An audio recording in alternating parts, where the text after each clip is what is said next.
कानपुर शहर में तहसीलदार के पद पर संजना की नई नई ज्वाइनिंग होती है।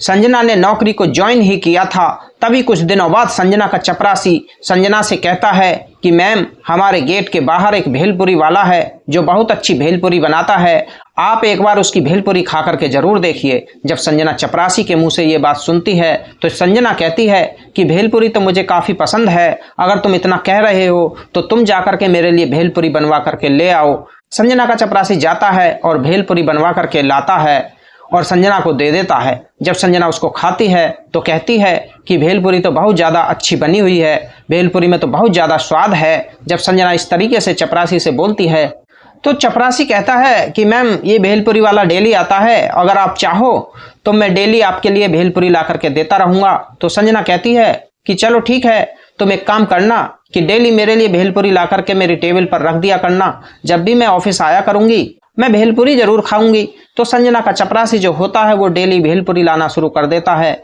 संजना डेली उस भेलपुरी को खाती है और लगभग खाते खाते 2 से 3 महीने बीत जाते हैं। तभी एक दिन संजना जो होती है वो अपने ऑफिस से जल्दी निकल रही होती है और वो देखती है कि बाहर भेलपुरी वाला जो है वो भेलपुरी लगा करके भेलपुरी बेच रहा है। जैसे ही संजना की नज़र उस भेलपुरी वाले शख्स पर पड़ती है तो संजना उसको देख करके रोने लगती है और तुरंत अपने ऑफिस में वापस भाग करके आती है और ऑफिस में बैठ करके काफ़ी देर तक रोती रहती है और उस भेलपुरी बेचने वाले शख्स के बारे में काफ़ी देर तक सोचती रहती है। आखिर संजना उस भेलपुरी वाले को देखकर क्यों रोने लगी, आइए जानते हैं इस वीडियो में।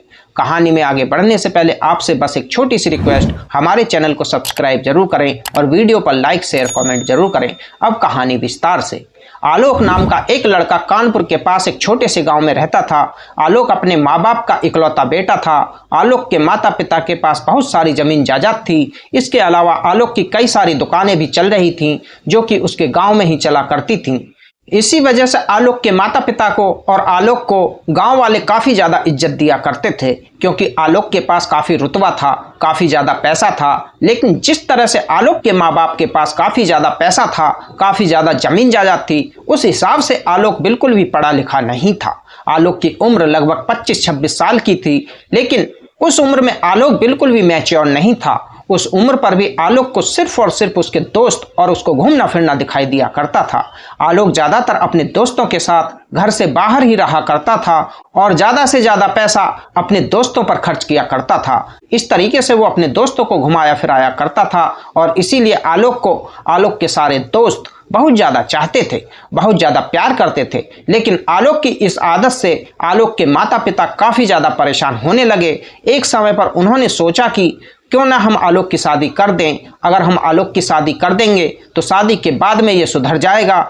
इसीलिए आलोक के माँ बाप फैसला करते हैं कि अब हम आलोक की जल्दी से जल्दी शादी कर देंगे। तभी कुछ समय बाद आलोक के माँ बाप को उनके एक रिश्तेदार रिश्ता बताते हैं और वो कहते हैं कि कानपुर में एक लड़की रहती है जो काफ़ी सुशील है, काफ़ी सज्जन है। उसके माता पिता भी काफ़ी सुशील और सज्जन हैं। लड़की का नाम संजना है, वो अपनी पढ़ाई लिखाई कर रही है और उसकी उम्र भी 23-24 साल के आसपास है, तो आपके लड़के के लिए काफ़ी अच्छी रहेगी। जब आलोक के माँ बाप को ये बात पता चलती है तो वो काफ़ी उत्सुक होते हैं और वो उनसे मिलने की बात करते हैं। जब आलोक के माँ बाप और आलोक तीनों लोग संजना के घर पहुंचते हैं तो संजना के माँ बाप जब आलोक के माँ बाप से बातचीत करते हैं तो दोनों में सहमति बन जाती है। दोनों परिवार शादी के लिए तैयार हो जाते हैं। शादी के बाद जब संजना आलोक के घर पर जाती है तो शुरू में तो आलोक काफ़ी अच्छा बनकर रहता है और संजना को ऐसा बिल्कुल भी एहसास नहीं कराता है कि आलोक के बहुत सारे दोस्त हैं या फिर आलोक को घूमने फिरने का बहुत ज़्यादा शौक है या फिर आलोक ड्रिंक करता है। ऐसी कोई भी जानकारी, ऐसी कोई भी भनक संजना को नहीं लगने देता है। शुरू में लगभग 3 से 4 महीने तक सारी चीज़ बहुत अच्छी तरीके से चलती हैं। उसके बाद में आलोक अपना रंग दिखाना शुरू कर देता है। आलोक के दोस्त आलोक के घर पर आने लगते हैं और आलोक के साथ में बैठ कर के जुआ खेलने लगते हैं, शराब पीने लगते हैं, इस तरीके की हरकतें करने लगते हैं।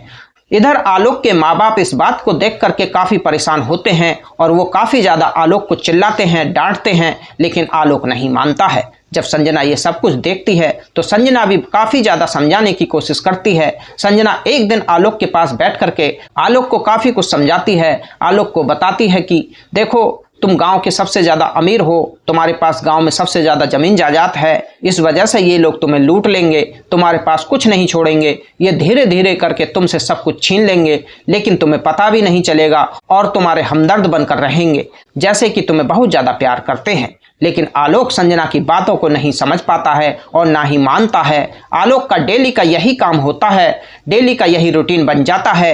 कभी वो दोस्तों के घर पर जाता है तो कभी उसके दोस्त उसके घर पर आते हैं, दारू पार्टी चलती है, जुआ चलता है, उसके बाद में घूमने फिरने जाते हैं। आलोक ना ही तो अपनी जमीन जायदाद पर ध्यान देता है, ना ही अपनी दुकानों पर ध्यान देता है कि उसकी दुकानों पर किस तरीके से काम चल रहा है, किस तरीके से वहां पर आमदनी हो रही है, किस तरीके से वहां पर कितना खर्च क्या बैठ रहा है। आलोक किसी बात पर ध्यान नहीं देता है, वो सिर्फ और सिर्फ अपने दोस्तों में मस्त रहता है, दोस्तों में ही मगन रहता है। कुछ समय बीतने के बाद में आलोक के घर में काफ़ी ज़्यादा लड़ाइयाँ होने लगती हैं, लड़ाई झगड़े शुरू हो जाते हैं, क्योंकि आलोक की इन आदतों से संजना काफ़ी ज़्यादा परेशान आ चुकी थी। तभी एक दिन संजना जो है अपने पिताजी को फ़ोन करती है और पिताजी से कहती है कि मैं यहाँ पर नहीं रह सकती, क्योंकि आलोक जो है वो बहुत ही गलत लड़का है, उसके पास पैसा तो है लेकिन बुद्धि नहीं है। ये सुबह से शाम तक अपने दोस्तों के साथ रहता है, ड्रिंक करता है, जुआ खेलता है और रात को घर पर आकर के सो जाता है। इसे किसी से भी कोई मतलब नहीं है, इसने अपनी जिंदगी तो खराब की है, साथ में मेरी भी जिंदगी खराब कर दी है। जब संजना के पिताजी को ये बात पता चलती है तो वो काफ़ी ज़्यादा नाराज़ होते हैं। वो संजना से कहते हैं कि तुम जल्दी से जल्दी घर छोड़ करके मेरे घर पर आ जाओ और तुम यहाँ पर आकर रहो, तो हम तुम्हारा तलाक करवा देंगे, तुम्हें चिंता करने की बिल्कुल भी ज़रूरत नहीं है। क्योंकि संजना जो होती है वो अपने माँ बाप की इकलौती बेटी थी। अब संजना अपने ससुराल को छोड़ करके वहाँ से चली जाती है। कुछ समय के बाद में दोनों के बीच में तलाक की बातचीत होती है और दोनों को कोर्ट में लेकर के जाया जाता है। जब दोनों लोग कोर्ट में जाते हैं तो संजना से जज साहब के द्वारा पूछा जाता है कि क्या तुम तलाक लेना चाहती हो। तो संजना कहती है कि मैं तलाक लेने के लिए बिल्कुल भी तैयार नहीं हूँ, अगर आलोक सब कुछ छोड़ करके अपने घर पर ध्यान दे, सब कुछ छोड़ करके अपने काम पर ध्यान दे। लेकिन आलोक कहता है कि मैं अपने दोस्तों को, मैं अपने इन आदतों को नहीं छोड़ सकता, लेकिन मैं संजना को छोड़ दूंगा। आलोक साफ साफ मना करके तलाक ले लेता है और तलाक ले करके वो फिर उसी दिनचर्या में चला जाता है। इधर संजना जो होती है वो अपने घर पर आ जाती है और घर पर आकर के संजना अपनी पढ़ाई शुरू कर देती है। अब संजना जो होती है वो सरकारी अफसर बनने की तैयारी करना शुरू कर देती है। उधर आलोक जो होता है वो अपना बिगड़ता रहता है और धीरे धीरे करके आलोक के पास से सब कुछ खत्म होने लगता है। कुछ समय के बाद में आलोक के पिता काफ़ी ज़्यादा बीमार हो जाते हैं, क्योंकि घर में लड़ाई रहती है। इस वजह से आलोक के पिता की भी मौत हो जाती है। जब आलोक के पिता की मौत होती है तो आलोक काफ़ी ज़्यादा कमज़ोर हो जाता है, क्योंकि उसके पास उसके सर पर हाथ रखने वाला कोई नहीं होता है। इस वजह से आलोक और ज़्यादा शराब पीने लगता है। आस पड़ोस के लोग होते हैं वो आलोक को धीरे धीरे करके सब कुछ छीनने लगते हैं। कभी उसकी ज़मीन ले लेते हैं, कभी उसकी दुकान ले लेते हैं, कभी उसके घर का सामान उठाकर ले जाते हैं। इस तरीके से धीरे धीरे करके उसका सब कुछ छीनने लगते हैं। कभी आलोक को कोई लालच दे देता है, इस तरीके से आलोक को लालच दे करके आलोक से सब कुछ लूट लिया जाता है। एक समय ऐसा आता है कि आलोक यहाँ पर पूरे तरीके से नंगा हो चुका होता है। आलोक के पास सिर्फ घर के अलावा और कुछ नहीं बचता है। उधर जो संजना होती है वो सरकारी दफ्तर में तहसीलदार के तौर पर नियुक्त हो जाती है। आलोक जो होता है वो इस हालात में पहुंच चुका होता है। तभी जो आलोक है फैसला करता है कि अब मैं अपनी माँ को लेकर के गांव को छोड़ करके चला जाऊंगा। तभी आलोक जो है अपनी माँ को लेकर के गांव छोड़ करके कानपुर आ जाता है और कानपुर में आकर के तहसील के बाहर अपनी भेलपुरी लगा करके अपने काम करने का एक जरिया ढूंढ लेता है। आलोक सुबह से शाम तक वहां पर भेलपुरी लगाता है। अब आलोक पूरे तरीके से सुधर चुका था, क्योंकि ना तो उसके पास पीने के लिए रुपए बचे थे और ना ही उसके पास ऐसे कोई दोस्त थे जो उसको पिला सके। इसीलिए आलोक ने खाना पीना बिल्कुल छोड़ दिया था। अब आलोक ना तो कोई उल्टी सीधी चीज खाता था, ना ही कुछ पीता था, ना ही जुआ खेलता था। आलोक सुबह जाता था, शाम को अपनी भेलपुरी बेच करके घर वापस आ जाता और अपनी माँ का ख्याल रखता है। इधर आलोक की माँ जो थी वो काफ़ी ज़्यादा बीमार हो चुकी थी, क्योंकि वो अपने पति के गम में काफ़ी ज़्यादा परेशान हो चुकी थी। इत्तेफाक से संजना की उसी तहसील में तहसीलदार के पद पर नियुक्ति हो जाती है, जहां पर आलोक गेट के बाहर भेलपुरी बेचा करता था। कुछ समय के बाद में संजना का चपरासी कहता है कि मैम, यहाँ की भेलपुरी काफ़ी अच्छी है, एक लड़का है जो नया नया आया है और काफ़ी अच्छी भेलपुरी बनाता है। जब संजना को ये बात पता चलती है तो संजना को बचपन से ही भेलपुरी खाने का काफ़ी शौक था, इसलिए संजना चपरासी के द्वारा भेलपुरी मंगवाना शुरू कर देती है। जब संजना उसकी भेलपुरी खाती है तो उसको भेलपुरी में एक अपनापन का स्वाद आता है और वो भेलपुरी बहुत शौक से खाती है। तभी संजना कहती है कि तुम एक काम करना, आज से मेरे लिए डेली भेलपुरी लेकर के आना, मेरी टेबल पर रख देना। जब भी मैं ऑफिस में आया करूंगी मैं तुरंत इस भेलपुरी को जरूर खाऊंगी। अभी तक संजना ने उस भेलपुरी वाले की शक्ल नहीं देखी थी, क्योंकि संजना उसको जानती नहीं थी भेलपुरी बेचने वाला कौन है और कहाँ पर है। वो तो उसका चपरासी था जो भेलपुरी उसको ला करके दिया करता था। लेकिन एक दिन होता क्या है कि संजना जो है वो अपने ऑफिस से जल्दी लौट रही होती है और जल्दी लौटने के दौरान वो देखती है कि गेट के बाहर एक लड़का भेलपुरी बेच रहा है। जब उस लड़के की शक्ल देखती है तो उसे पता चलता है कि ये तो आलोक है, जो कि मेरा एक समय पर पति था। जब उसको ये पता चलता है तो तुरंत रोते हुए अपने ऑफिस में भाग करके आती है और वहां जाकर के काफ़ी देर तक रोती रहती है और आलोक के बारे में सोचती रहती है। आलोक पर काफ़ी ज़्यादा तरस खाने लगती है। तभी थोड़ी देर बाद संजना के ऑफिस में उसका चपरासी आता है और वो उससे पूछने लगता है कि मैम, आप तो घर जा रही थी, लेकिन आप यहाँ पर क्या कर रही हो? तो संजना बोलती है कि मेरा कोई पर्सनल प्रॉब्लम है, मैं आपको बाद में बताऊंगी। आप एक काम करो, जो भेलपुरी बेचने वाला बाहर जो लड़का है उस लड़के को आप मेरे ऑफिस में भेज दो।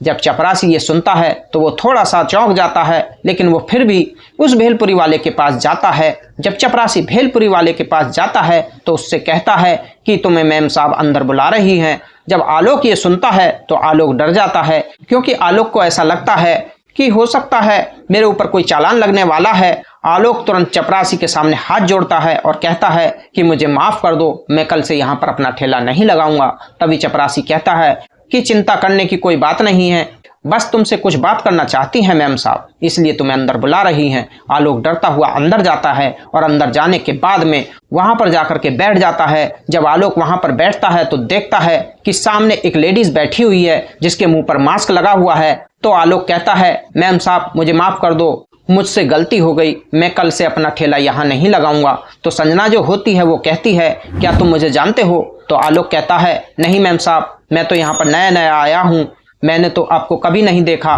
तो संजना कहती है, थोड़ा सा याद करो कि तुम्हारी कभी शादी हुई थी। तो आलोक याद करने लगता है, बोलता है, हाँ मैम साहब। संजना कहती है, तुमने कभी किसी को तलाक दिया है? आलोक कहता है, हाँ मैंने लिया था, मैं वही लड़की हूँ। जैसे ही संजना अपना मास्क हटाती है तो आलोक उसको देख करके चौंक जाता है और आलोक के पैरों तले जमीन खिसक जाती है। तभी आलोक की नज़र झुक जाती है और आलोक संजना से पूछता है, तुम यहाँ पर कैसे? तुमने तो मुझसे तलाक ले लिया था, इसके बाद मुझे लगा कि तुमने कहीं शादी कर ली होगी। तो संजना कहती है, नहीं मैंने अभी तक शादी नहीं की है, लेकिन तुम्हारे साथ ये सब कुछ कैसे हुआ? तुम्हारे पास इतनी जमीन जायदाद थी, इतना सब कुछ था, लेकिन आज तुम्हें भेलपुरी बेचने की नौबत आ गई, ऐसा कैसे हुआ? मैंने तुमको पहले ही समझाया था लेकिन तुम नहीं माने, लेकिन फिर भी मुझे बताओ कि तुम्हारे साथ में ये सब किसने किया? तो आलोक सारी कहानी बताता है और वो कहता है कि गांव वाले ने मुझे लूट लिया। इसके अलावा तुम्हारे जाने के कुछ समय के बाद मेरे जो पिताजी हैं वो भी ख़त्म हो गए थे, मेरी माताजी जो हैं वो मेरे साथ में यहीं पर रहती हैं और हम दोनों यहीं पर रह करके अपनी भेलपुरी की दुकान से अपना गुजारा कर रहे हैं। तब संजना ये सारी बात सुनती है तो संजना को बहुत तरस आता है। तभी संजना उससे कहती है कि तुम एक काम करो आलोक, तुम बाहर ठेला नहीं लगाओगे, अब तुम एक काम करो, मैं तुम्हें अपने ऑफिस के पास में ही एक छोटा सा तुम्हारा कैंटीन बनवा दूंगी, जहां पर तुम अपनी भेलपुरी का काम शुरू कर लो। तो आलोक जो होता है वो खुश हो जाता है और अपनी कैंटीन को अंदर लगाना शुरू कर देता है। संजना ने अब कसम खा ली थी कि आलोक की जितनी भी जमीन जायदाद है, जितने भी लोगों ने हड़पी है, उन सभी को जेल करानी है और साथ ही साथ में जितनी भी जमीन जायदाद आलोक की गई है वो सारी की सारी जमीन आलोक को वापस दिलवानी है। इसलिए संजना जो है वो सभी लेखपाल से जितने भी अधिकारी होते हैं उन सभी को ऑर्डर देती है, सभी को ऑर्डर करती है कि आलोक के नाम से कानपुर के पास में जो गांव है उस गांव का नाम बता करके कहती है कि उस गांव के जितने भी जमीन के कागज हैं वो सारे के सारे कागज मेरे पास लेकर के आओ। कुछ समय के बाद में अधिकारी सारे के सारे गांव के कागज, जितने भी जमीन के कागज हैं, जो भी दुकान के कागज होते हैं, वो सारे के सारे कागज संजना को ला करके उसके ऑफिस में दे देते हैं। जब संजना उन सभी कागजों को चेक करती है तो पता चलता है कि ऐसा कोई भी आलोक का कागज नहीं है जहां पर कि आलोक ने खुद से साइन किए गए हों, किसी को अपनी जमीन या फिर किसी को अपनी दुकान बेची हो। सभी के सभी जो भी कागज थे उन पर कहीं पर भी आलोक का साइन नहीं मिलता है। जब आलोक के सारे कागजों को देखा गया तो उसके बाद में संजना जो होती है वो आलोक के सभी कागज को निकाल लेती है और बाकी सभी कागज को वापस भेज देती है। इसके बाद में संजना जो होती है वो आलोक को अपने ऑफिस में बुलाती है, सारे के सारे कागज उसको वापस करती है, उससे कहती है अब अपने गांव के अंदर तुम्हें बहुत संभल करके रहना होगा और अब तुम्हें किसी की भी बातों में नहीं आना है। अगर तुम किसी की बातों में आए तो तुम्हारा ये सब कुछ दोबारा से चला जाएगा, फिर मैं तुमको ये सब कुछ वापस नहीं दिलवा पाऊंगी। आलोक जब ये सब कुछ देखता है बहुत ज़्यादा खुश होता है। तभी आलोक जो होता है वो संजना से वादा करता है कि मैं आज के बाद ऐसा कुछ भी नहीं करूँगा और मैं अपनी माँ के साथ गांव में जाऊंगा। गांव जाकर के अपनी सारी जमीन को सही तरीके से देख करके आऊंगा और सभी जमीन पर अपना काम शुरू करूंगा। कुछ समय के बाद आलोक अपनी माँ के साथ गांव जाता है। वहां जाकर के अपनी सभी जमीन को देखता है, अपनी दुकानों को देखता है, सभी जमीन को अच्छे तरीके से उठा करके वापस कानपुर में आकर के एक नया सा बड़ा घर लेकर के रहने लगता है। तभी कुछ समय के बाद में आलोक संजना के ऑफिस जाता है और वहां पर जाने के बाद में संजना से कहता है कि तुमको माँ घर पर बुला रही हैं। जब संजना ये चीज सुनती है तो काफी शॉक्ड हो जाती है, लेकिन वो आलोक के कहने पर आलोक के घर पर जाती है। जब घर जाती है तो आलोक की माँ संजना को बहुत ज़्यादा प्यार करती है और संजना को फोर्स करती है कि वो दोबारा आलोक से शादी कर ले।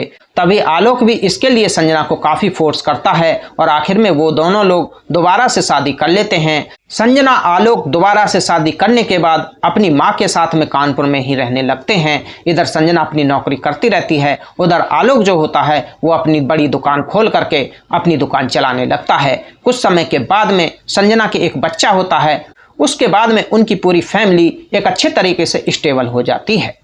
आज की वीडियो में इतना ही। वीडियो अगर अच्छी लगी तो वीडियो पर लाइक शेयर कमेंट करें। अगर आप हमारे चैनल पर पहली बार आए हैं तो चैनल को सब्सक्राइब जरूर करें और घंटे वाले बटन को ऑल पर सेट करें ताकि आगे आने वाली वीडियो का नोटिफिकेशन सबसे पहले आपको मिलता रहे। मिलते हैं दूसरी वीडियो में किसी नई कहानी के साथ, तब तक के लिए धन्यवाद।